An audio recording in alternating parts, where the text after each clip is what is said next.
and she made us so proud of her. Andy, I know it's a case that has affected all the officers so much in this, and yet the tragedy, of course, is that whoever did this might have gone abroad. He had this foreign accent, possibly East European accent, may not have even been in the country for long.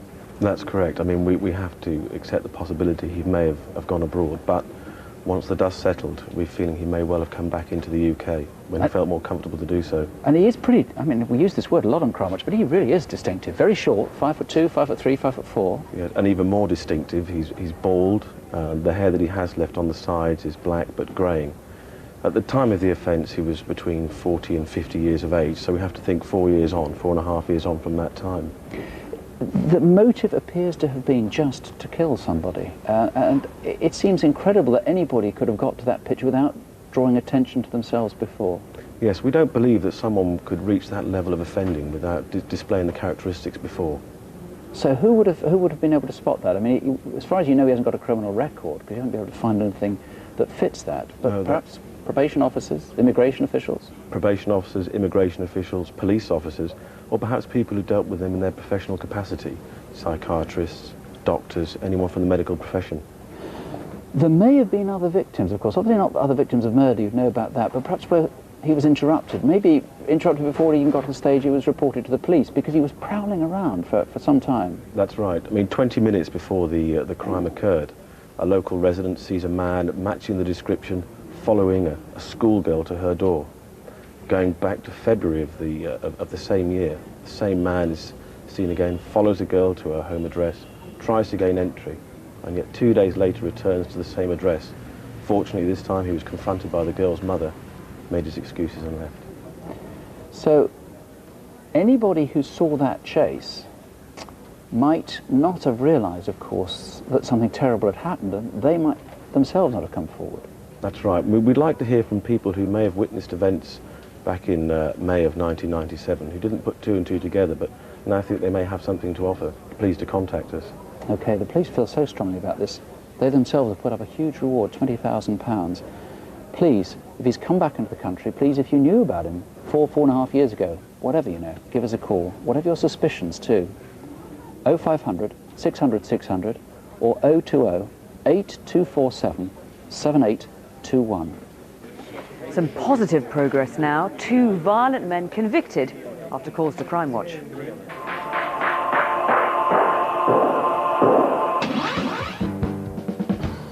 Two violent men convicted after calls to Crimewatch. First, Jason Scott, an armed robber. After he appeared on Crimewatch, a viewer reported seeing him in Harlesden, North London, driving a green Audi. He was arrested and sentenced to 9 years. Alex Henderson was in the Netherlands when he saw himself on Crimewatch, but so did his workmates there. He'd fled from Britain to Amsterdam after stabbing Daniel Davis, a young father from Essex. He changed his name to Jamal Timberland James, and has now been convicted of manslaughter and put away for life. And we're getting some really good calls tonight. Let me just bring you up to date on some quite promising contributions we've had on the Torquay appeal. That was that madman who deliberately reversed into and rammed a motorcyclist, very nearly killing him. It's almost certainly when he's caught going to be charged with attempted murder. First, can I ask a law officer to ring back? We've had a legal officer who's called, who's given a name, and officers are really excited about their name, but we'd really like to speak to that law officer. I won't say what sort again, please. Could you call back and just leave us your name? We've also had a call, this one here actually is quite fascinating, which may well be the vital clue as to where the driver of that car had the rear of his car on the back window repaired. So that looks very promising indeed. Coming up on Crimewatch, did he fall or was he pushed? How did Ian Lowry end up underneath a train? And did the robber in Stratford make a big mistake getting caught on camera? All right, OK, I'll get the money, slowly. From little acorns grow mighty oaks, and from minor sex crimes, offenders often go on to major ones, and that's why this next appeal is so important. The crime took place in Greenford in West London on a Saturday afternoon in June. I was doing washing all day. I was running in and out, putting the washing out. I was cleaning and clearing up, sorting out bits and pieces. Then I looked at the weather and I thought it's going to rain. So I thought, well, I won't leave my washing out overnight. I was folding up all the small items and that's when I felt someone standing there. I knew it couldn't have been my boyfriend logically, but my first initial reaction was, I know this person. Oh, you made me jump. I just froze. He struck her hard across the face, so hard she lost consciousness. Then he put his hands around her throat and pinned her to the bed. I said to him, I can get you money. And he said, it's not money I want. So he sort of started to think, OK, he doesn't want money, fine, OK, well, I'm going to get raped here. And I was just waiting for him to start removing my clothes, and he didn't. After 10 minutes, the attacker seemed to have regrets and simply let her go. That was the worst moment. You hit that front door, and you don't think you're going to get out. But I did. I just ran out the house as far as I could, away from the door. The attacker was only wearing shorts and sandals. No keys, no possessions. Where had he been? Where did he go from Rugby Avenue? He must have been a memorable sight. We've got to find this guy before he does something much, much worse, and people suspect that he will. Please give us a call, 0500 600 600 or 020 8246 1062. 5 years ago, 26-year-old Ian Lowry was found dead on a railway line. Did he fall, or was he pushed? His parents have fought tenaciously to say there was foul play. The case has been reopened as a murder inquiry. Someone in Churchdown village in Gloucestershire may have a guilty conscience. When I first found out that they thought it was suicide, I was absolutely fuming, because we knew Ian would not get on that bridge and jump off. He was gorgeous. He was absolutely first class. I couldn't fault the boy. One summer's Saturday night in 1996, Ian had been drinking at the Churchdown club, and just after closing time went back for some cigarettes. Couldn't give us some change for a fiver, could you? I gotta get my mum some ciggies. Oh.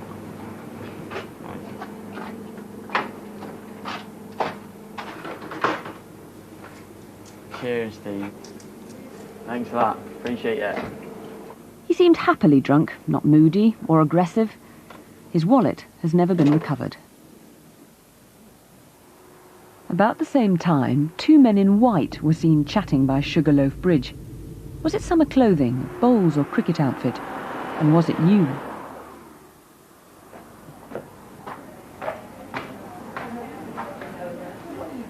Oh, go on, give us a chip. No, get your own. Oh, but I ain't got any money. No, get off. I'm off. Oh, I'll buy him some chips. Mum, your food's ready. Ian wanted to get home to watch Linford Christie in the Olympics, broadcast from Atlanta. It was a memorable race, one Ian never saw. And the third time they go and Christie got quite a good 1-0. Got a feeling that they're looking at Christie. The defending champion looks like being thrown out for 2 false starts. About midnight, a driver approaching Sugarloaf Bridge saw someone leaning over the parapet. Was it Ian or someone else? About the same time, a couple approaching the bridge heard something odd. What was that? I don't know. Shh. Can you see anything? No. Come. Don't worry, let's go. What was it? Don't like that. Horrible noise.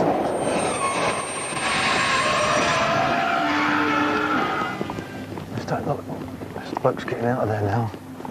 Oh, yeah. What's happening now? I don't know.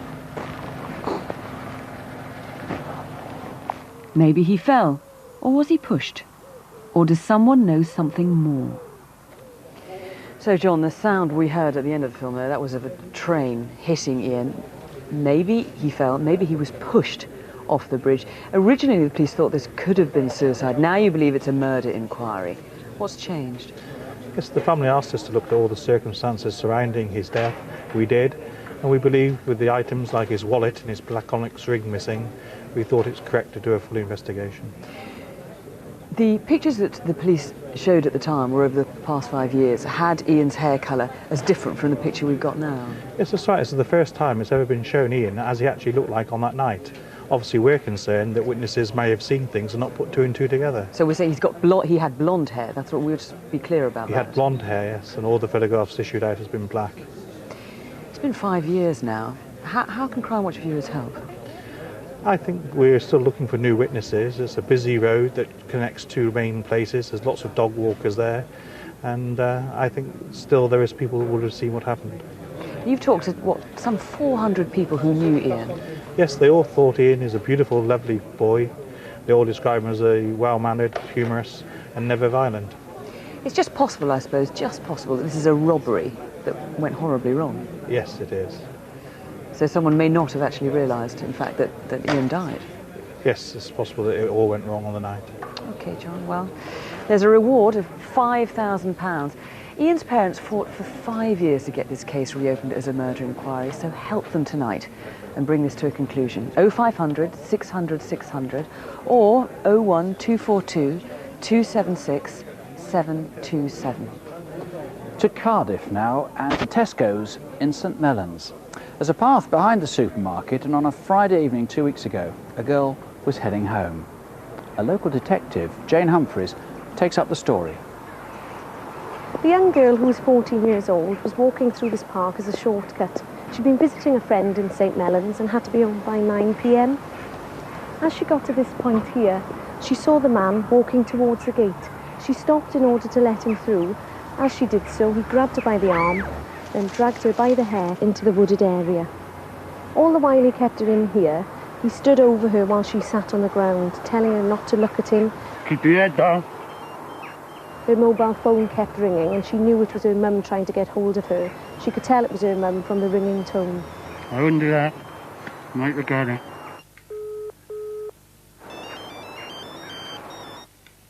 From 9 until 11 p.m, he just stood over her, mumbling to himself, chewing gum, and saying, "Don't make me do something I wouldn't regret."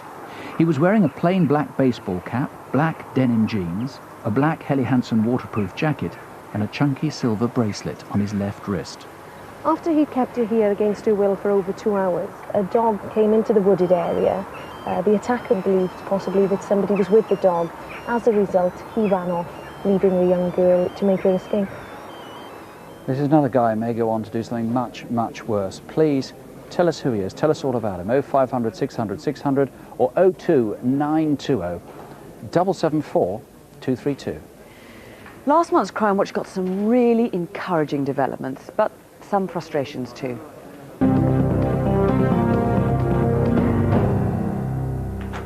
July in Elsenham in Essex. An 8-year-old went to wake his mum.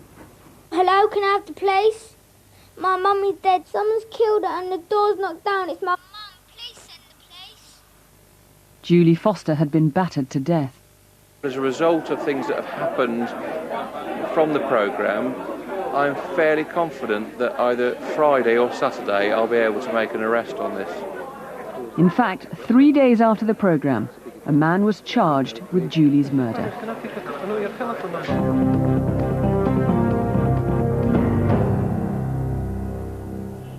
There are now strong leads on the rape of a young woman in Ravenscourt Park in West London in mid-August. We showed CCTV of a man at a local station. Several Crimewatch viewers offered names, and detectives are now hopeful they know who the rapist is. We've had over 30 named suspects, and 4 have been the same.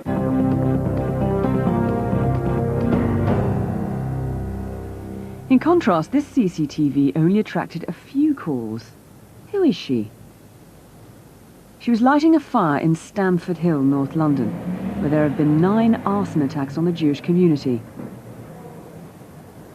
Tell us who she is.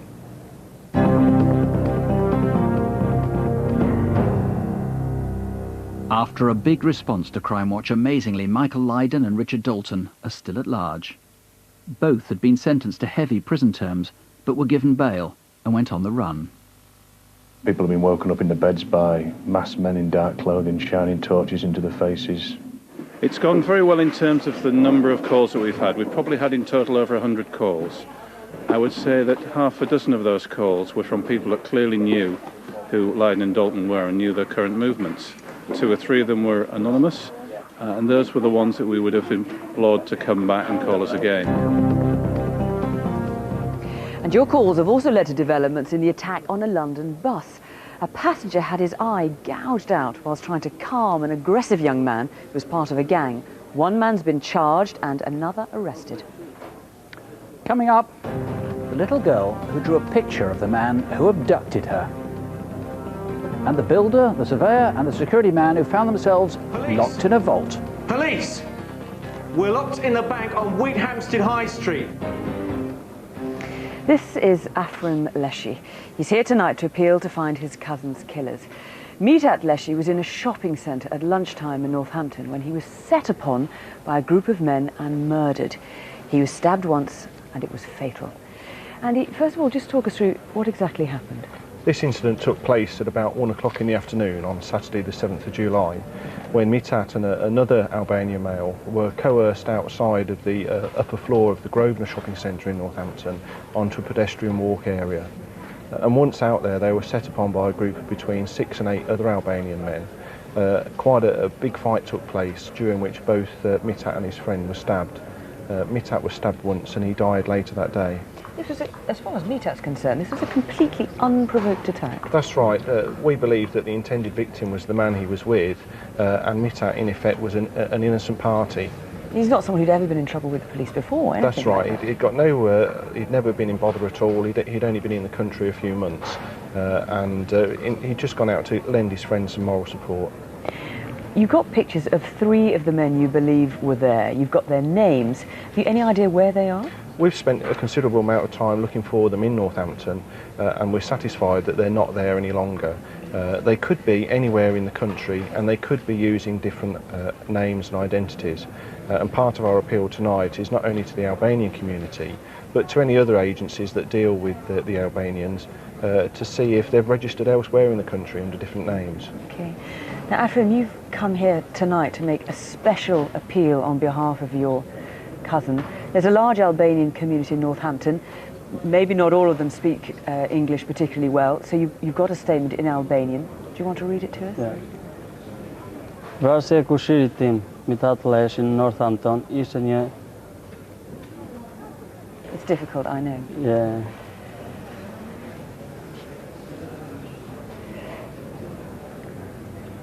Just try and tell them you want people to call in on behalf of Meetat. Vrasja e kushirit tim, Meetat Leshi në Northampton, ishte... I'll say it on your behalf, don't you worry. So Meetat left behind a large family, brothers and sisters. His cousin here, you can see how upset he is. His mother is so devastated by this, she's in hospital. If you know anything, if you can help at all, there are Albanian speakers here in the studio. They can take your call.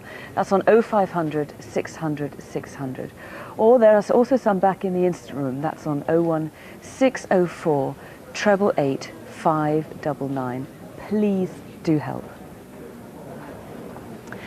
CCTV now from across the country. We'll tell you where they are. You tell us who they are. Each robbery is identified by the place where it happened.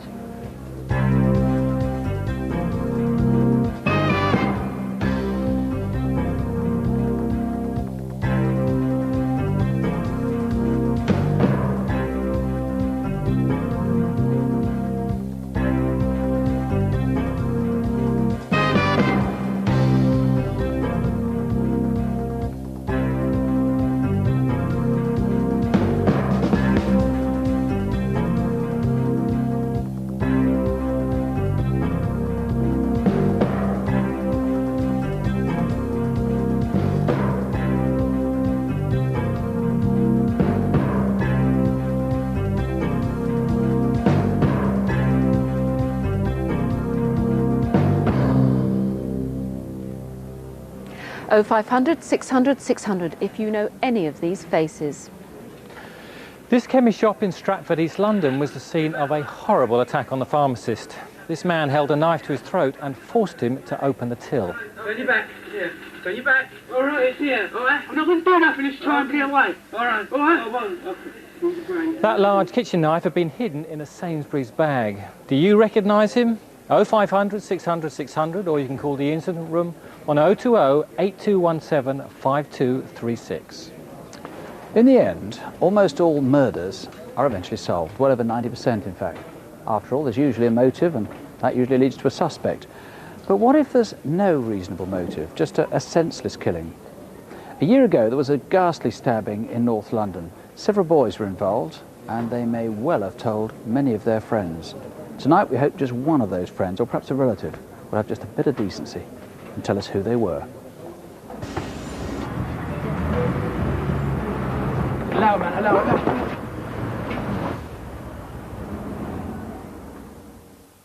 Every day we think him, and every single minute we remember him. All the family died with him. A Tuesday afternoon, almost exactly a year ago, in Haringey, North London, and a 16-year-old was heading for Stoke Newington. Tango Gokusu was coming home from college. He loved computers. He was planning to finish college, maybe go to university. He wanted to study and make something of himself. He was a Galatasaray fanatic. He loved football. He would always wear his Galatasaray jacket. Whatever he could find to do with Galatasaray, he would be wearing it. And he wore it on the day that he was stabbed. The bus was busy, the 141 heading south. We want to hear tonight from anyone at all who was up on the top deck. Yeah, good. Where you going? No, well, very good. Forget it. Tango's stop is on Green Lanes, near the Reservoir and Lordship Park.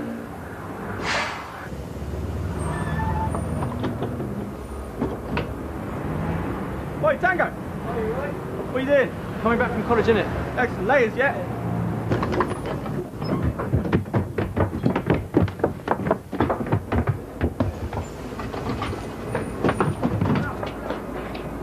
What's happening? Allow, man, allow. We don't think that he had any enemies. Boys will be boys. They'd argue as well with friends and whatever, but no one that would do such a thing that's happened to Tango. Tango's jugular had been severed.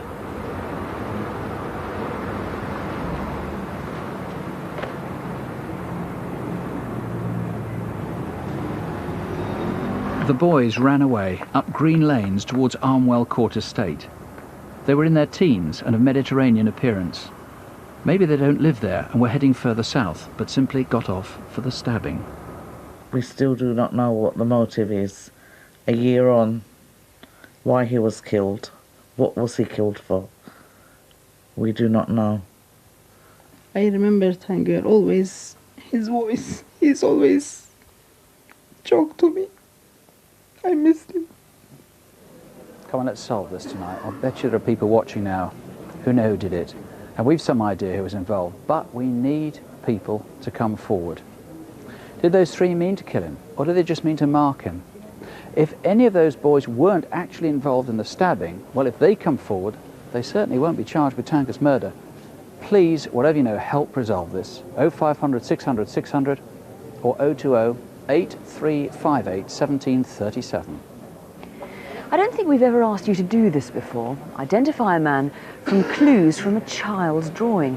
Back in March, a 6-year-old girl was snatched from Barton under Needwood in Staffordshire and held for half an hour. We asked for help in March and viewers were plainly moved. We had over 300 calls. But so far, no one's been caught. So now we're returning to the case.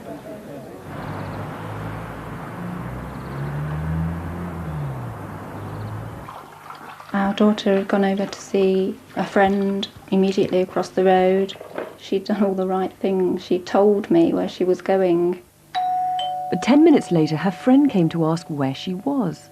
I was feeling quite calm to begin with because we live in the sort of environment where children are in and out of each other's houses, and my initial reaction was to find out if she'd gone to someone's house.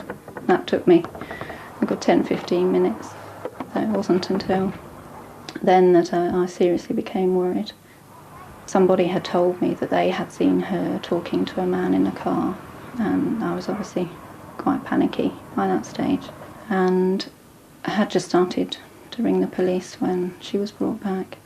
A friend of the family's had seen the little girl looking distressed in Walton-on-Trent, 2 miles from home. She wasn't hurt, but was too upset to say what had happened. She's dealing with it by blanking it out. I think she still carries with her some feeling that she's done something wrong herself. That day, a man was seen cruising around Barton under Needwood in a dark Ford Mondeo hatchback, and another witness saw him there with a little girl. The number plates on his car were false. It wasn't the first time he'd been seen in the village. He alerted suspicion last September. Again, he was using a set of false plates. She started chewing on her clothes, and we've had to get her changed because she's made her jumper or cardigan so wet. We feel very lucky to have her back. It could have been very different. Well, it certainly could have been very different. The child's now able to tell us a bit more, isn't she? She's now able to talk to the police a little bit more. It's difficult to tell much from a child's drawing, but in fact it has got some important clues, hasn't it? That's right. You can clearly see from the drawing the person wearing a blue woolly hat, a roundish face. It shows this tuft of hair sticking out across the forehead, protruding from the hat, and also evidence of some facial hair. And that does actually fit in what two other little girls have told us. They saw a man in the village at about the same time, describing him as having either heavy stubble or a short groomed beard. And we should say that she drew the hair as orange because she only had an orange felt tip, but in fact she told you afterwards it was grey, and that he was wearing a ring. That's right, quite an important piece of information. She's saying he had this thick gold band on the middle finger of his left hand. Could of course have been a wedding ring on the wedding ring finger. How's the little girl doing now? Parents have noticed a number of behavioural changes, but slowly she's actually coming around and returning to some sort of normality. But she is still very reluctant to actually talk about this particular incident. Well, as well as her drawing, we've got a new e-fit. We have, yes. This was an e-fit of a man seen driving a Ford Mondeo about 15 minutes prior to the abduction and very close to where it took place. Unfortunately, our witness only had a brief glimpse of this man, and I'd like viewers to actually look at this picture and think about this man with a beard, without a beard, possibly with glasses or without glasses. You've talked to some geographical and psychological profiles, try and fit the pieces together of this. What have they been able to add to this? They're actually telling us we're dealing here with a poacher, a predator, and this man is a potential child killer. He commutes in from other areas. He'll be comfortable with this particular area. He's actually visited Barton. He'll have some sort of affinity there, either through work, family, friends, or even leisure. And the connections to other areas as well? Yes, we're particularly interested. We're linking incidents in Newark, Nottinghamshire, Peterborough, Cambridgeshire. So we're looking for a person who travels widely, has connections with these 3 counties. Well, let's see what we can do. Someone watching must be able to pull all these pieces together. He preys on small children. You heard there, next time he may kill someone. He has to be stopped. 01785 234 953. It looks like there's a lot of good stuff really coming in tonight. And 2 more men convicted after calls to Crimewatch.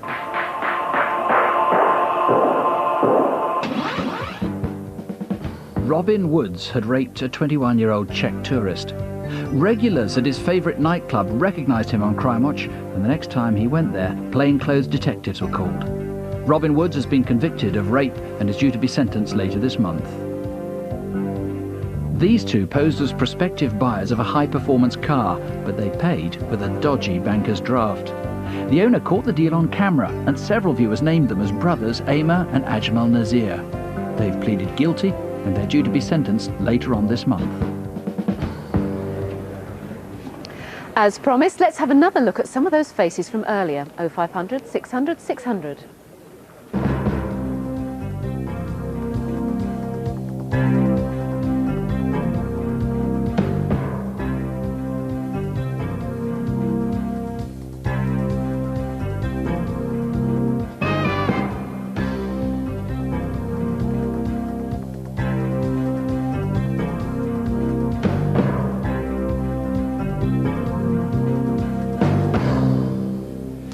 Seen anyone you know? Don't forget, the incident room numbers are on CFAX page 621, and here are the other 4.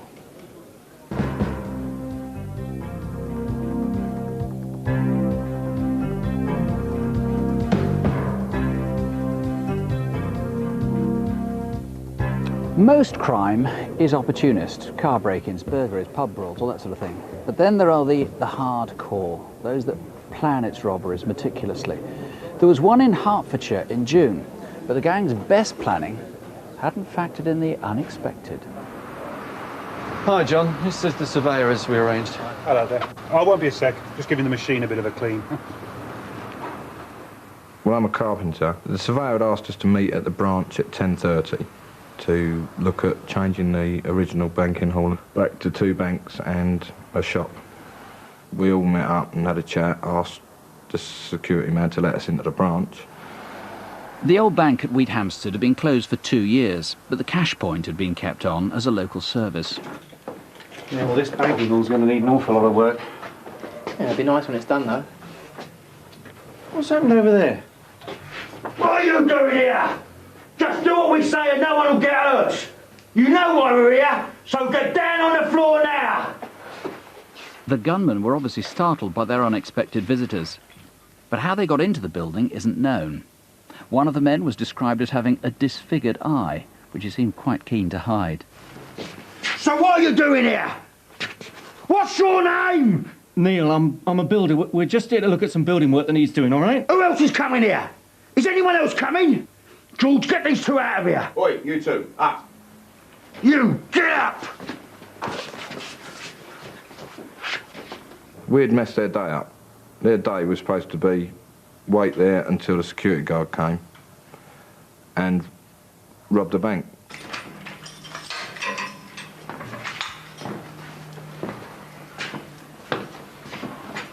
You, get out.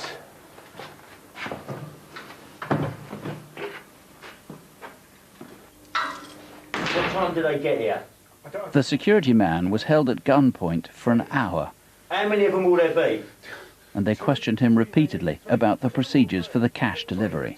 Will they all come in or some way outside? 2 will come in, 2 will come in. That's all I know. And what about your van?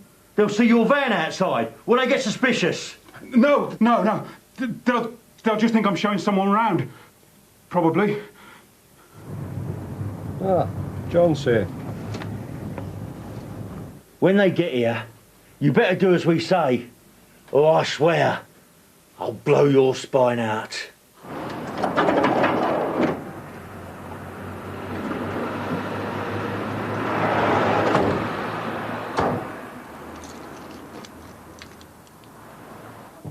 You in there, John? Yeah. I'm just showing some people round.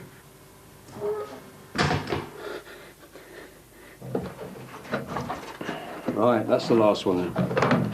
You 2, on the floor. Now!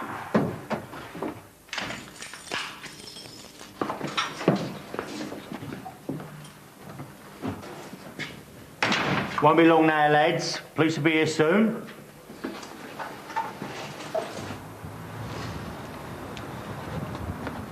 Has anybody got a signal on their mobile? I've got nothing. Nor me. Hang on. Hang on, I've got something. Police! Police! We're locked in the bank on Wheathampstead High Street. The ATM's been done. 2 men were seen walking into Church Street and driving off in a small black car. Nick, there is a thumping reward, maybe up to £18,000. Now, I mention that because although rewards aren't always important, in this case, the likeliest way of finding out who did this is tip off from the underworld. Absolutely. We're hoping that because it's such a substantial reward, that'll entice people, perhaps colleagues, friends, even family, to come forward and name these people. May not like the level of violence that was threatened. I mean, it was much more unpleasant than we were prepared to reconstruct there. Quite a lot of views, quite a lot of clues about the guy with the disfigured eye. That's right. Also referred to as George. That could have just been used for the robbery, of course. Could have been used just on that occasion, but certainly he was very keen to cover this left eye, described by a witness as not being totally formed. He had a London accent. In fact, they all seem to have London accents, possibly Essex or Greater London. Interesting word they used there, a corrie. What's a corrie? Corrie, they use the term corrie when they asked the security man to come out of the vault, referred to him as corrie. Yeah. Now, we don't know where that term comes from. I must say, I've hardly ever heard it either. And we'd like to know or hear from anybody who's heard that term or indeed knows where it originates from. And that very vicious, I'll shoot your spine out. Again, unusual is a term that's used, and again, if anybody has heard that before or knows who is using it at the moment, again, if they'd like to give us a call, then obviously that'll be treated with the strictest confidentiality. The black Fiat Punto, pretty clearly that was, I mean, not definitely, pretty clearly that was linked to the robbery. It could have been stolen, could have been borrowed, not necessarily theirs, of course. There was a silver car that you've still got to trace, there wasn't there? There's one other car that we've not been able to eliminate from the inquiry. It was parked in Ash Grove in Wheat Hampstead, which is adjacent to a playing field just behind the bank. That was parked there certainly at the time of the robbery, and we have witnesses that say it was no longer there a very short time after the robbers left the bank. Okay, so if you can help in any way, you can make yourself up to £18,000 just by calling us here in the studio. That's 01 707 638 102.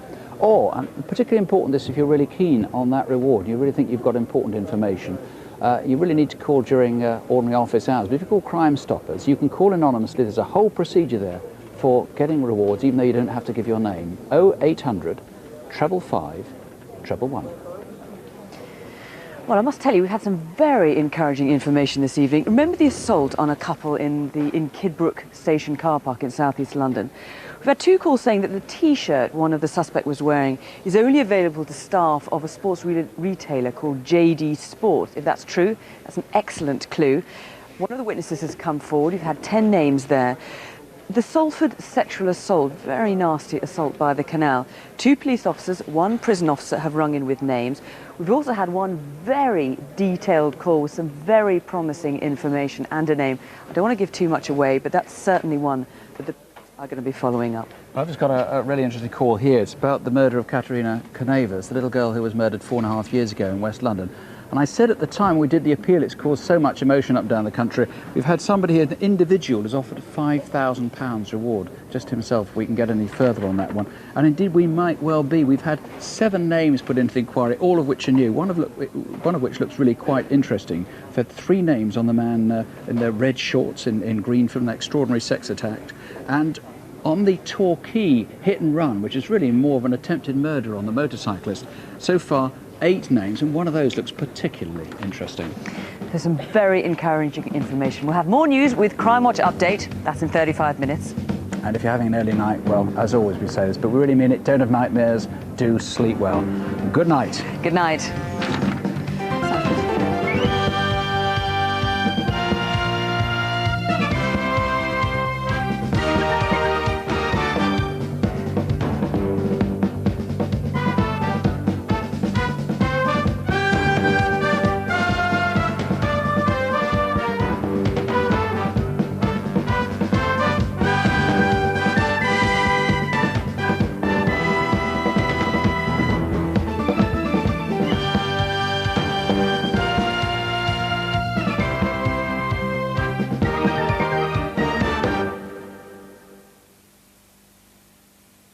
The inside stories of cases solved with the help of Crimewatch UK viewers are revealed in this book.